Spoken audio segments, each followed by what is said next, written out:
కమల్ హాసన్ గారు he was in a financial crisis. Uttam villain టైంలో అనుకుంటా.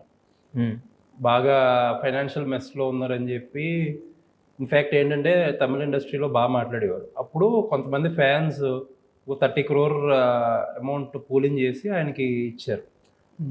ఆయన ఏం చేశారంటే he was very mood and ఎవరెవరైతే డొనేట్ చేశారో వాళ్ళ దగ్గరికి హీ రీచ్డ్ అవుట్ అండ్ అందరికీ ఆ డబ్బులు తిరిగి ఇచ్చేశారు. ఇది అప్పట్లో పెద్ద న్యూస్.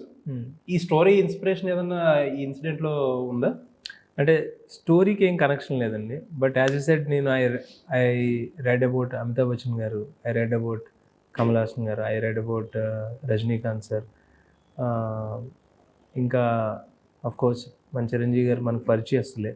సో వీళ్ళందరి గురించి, వాళ్ళ అభిమానుల గురించి టోటాలిటీలో ఉంటుంది. It's not specific to one star incident ఏమి inspire that has nothing connection with story. Okay okay. చాలా అంటే ఈ సూపర్ స్టార్ క్యారెక్టర్కి చాలా మందిని ట్రై చేసినట్టున్నారు. అనుకోవడం వేరు, ట్రై చేయడం వేరు. సో అప్రోచ్ అవ్వడం అనేది ఉపేంద్ర గారితో జరిగింది. దానికి రీజన్ మోహన్ లాల్ గారితో నేను నాకు ఎవరో ఒక వీడియో కూడా పంపించారు.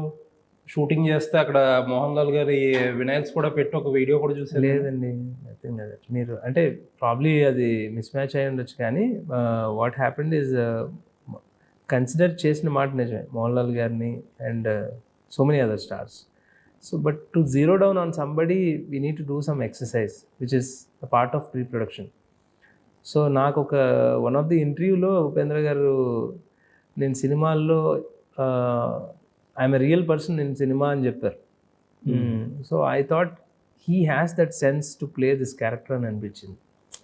సో ఈ క్యారెక్టర్ అర్థం చేసుకోవడానికి కూడా ఒక సార్ట్ ఆఫ్ యాక్సెప్టెన్స్, ఒక మెచ్యూరిటీ కావాలనేది నా ఫీలింగ్.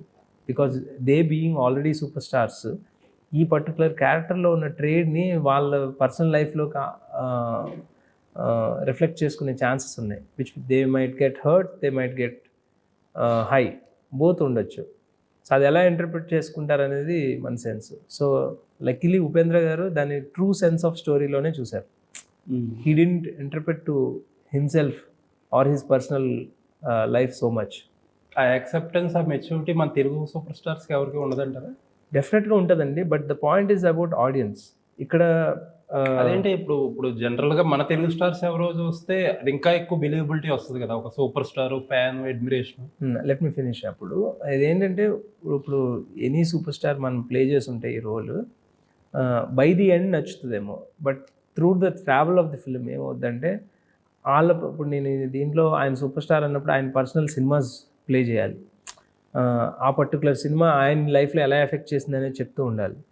ఆ చెప్పేటప్పుడు ఓ పర్టికులర్ సూపర్ స్టార్ సినిమా నేను వేసానంటే దాని హిస్టరీ నాకు తెలుసు ఆల్రెడీ. అర్థమైందా మీకు? అది నేను రిలేట్ అవ్వను. అరే ఆ సినిమా ఎందుకు ఇలా అయింది, ఇలా అవ్వలేదు కదా అని అంటున్నాను. సో నా సీన్కి మ్యాచ్ అవ్వదు, ఫస్ట్ థింగ్. అండ్ రెండోది, మన సూపర్ స్టార్ని, ఆ సూపర్ స్టార్ రియల్ లైఫ్ని మనం తీయట్లే. ఏ సూపర్ స్టార్ అయితే ప్లే చేస్తా ఒకవేళ చేసి ఉంటే తెలుగులో, ఆ super star real life resemblance ఈ సినిమా క్యారెక్టర్లో ఉండదు. సో టోటాలిటీ ఆఫ్ స్టార్ అనే ఒక దానికి ఒకటి ఉంది కదా, ఒక అర్థం, అది క్యుములేటివ్గా ఉంటుంది. అంటే ఇప్పుడు మీరు అన్నట్టు వాళ్ళ సినిమాలు అవి తీసుకురావడం కష్టం అన్నారు కదా, జనరల్గా అందరు హీరోలకి అప్స్ అండ్ డౌన్స్ ఉంటాయి, ఈజీగా రిలేట్ అయ్యే సినిమాలు దొరుకుతాయేమో కదా మీకు? అప్స్ అండ్ డౌన్స్ ఒక్కటే కాదండి, అంటే సో మచ్ ట్రేడ్. ఇప్పుడు నేనే ముందే చెప్తున్నప్పుడు అమితాబ్ బచ్చన్ గారితో మొదలెడితే అందరు స్టార్స్ యొక్క ఇమేజెస్ ఒక క్యారెక్టర్లో కావాలి.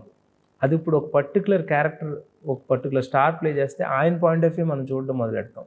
సో నాకు ఆ న్యూట్రలైజేషన్ రావట్లా, ఒక న్యూట్రల్ ఫీలింగ్ కావాలి నాకు. You see it as Surya. ఈ Surya will have traits of whomever you like.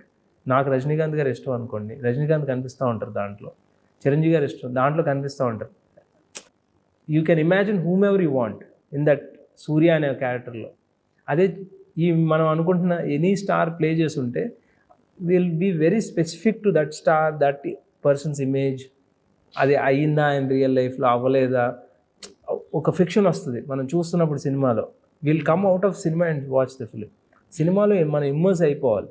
దాన్ని అటువంటి డిస్కషన్స్ కూడా మూవీకి హెల్ప్ అవుతాయేమో కదా. అదే నేను as a director by the end I have to get convinced to make a film.